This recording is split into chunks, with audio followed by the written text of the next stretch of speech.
azo atao ngamba hoe fiafaliana angamba aloha sarotra miteny hoe manahelo fa atao hoe nandray valika sasarona zay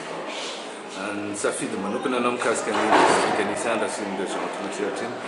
azonao tatakaina kely amin'ny fofoly hoe inona le zavatra tena miaritra saritenanao azy sy zavatra tena noentinao tao anatin'ny soutenance ny antony tena safidianako ny Sandra moa zany dia tsotra satria voalohany indrindra aloha zany za zany pakasitraka ny atao hoe fampandrosoana any amin'ny faritra zay aloha zao dia iveriko zany fa anjara biriky hoentiko amin'ny fampandrosoana any amin'ny faritra ny fitsitiana atao hoe district iray na faritra iray na commune rural iray ka i Sandra district zany no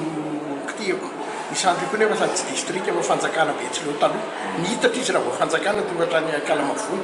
izay no nalaovako azy dia ohatrany hoe accordéon ihany izy io afaka manao fa ny antony faharoa dia hoe aloha tsy andaika fa ohatrany hoe manana tachement azy zany manana fatorany fiandanipo sy fiandaniam-panahy ao misy ny sotanana za mpiandro sotanana raha tsotsorona amresaka kanefa moa zavatra scientifique no ataontsika fa tsy zavatra torapo dia mametraka hoe izany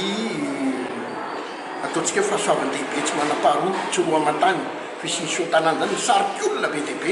mamontsy taovavahana re zany raha resitsika famaritan'ny firenena mikambana dia hoe ny olona mizaha tany dia olona mianany amin'ny tokantranony ankiray mandeha any amin'ny toerana iray loatra ny ray alina natory alina iray dia izay ny nararotika tsambokinana hoe misy ve zany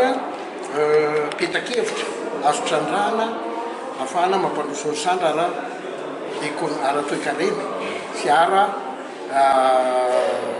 fizahan-tany dia misy zany satria na dia tany dezaka ao anaty tendrombohitra ry Sandra dia manana an'ireo atao hoe toerana mampiavaka azy zay tadiavan'ny mpizahan-tany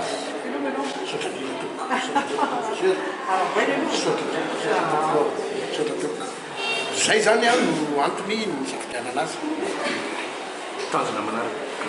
tanjona manaraka moa dia iny professeur naprisika atao hoe manaova doctorat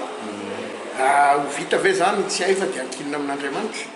fa ny tanjona tena tsy maintsy atao dia hoe tsy maintsy mianatra miady amin'ny abadona avay kosa le doctorat iny tsy le doctorat ny tanjona zany raha dinihana amin'izao taonako zao ny doctorat dia za sura hoe misy calcul kely atao ihany hoe ozy ny baiboly hoe 70 taona ny olombelona raha be indrindra 20 mety zay dia ozy za hoe s'agirait-il d'un carton que je vais amener droit dans ma tombe dia hoe bon mety ho tsara kokoa noho ny grand croix de l'ordre national zay fa ny tanjona manaraka zany dia hoe hitarina foana ny abadona dia hitondra valeur ajoutée ho an'ny district Sandra zavatra atao zay ny nanasana ny région Tomatsatra tonga teo nisy olo tena nalefa sorana azy D'accord, félicitations, merci. Merci.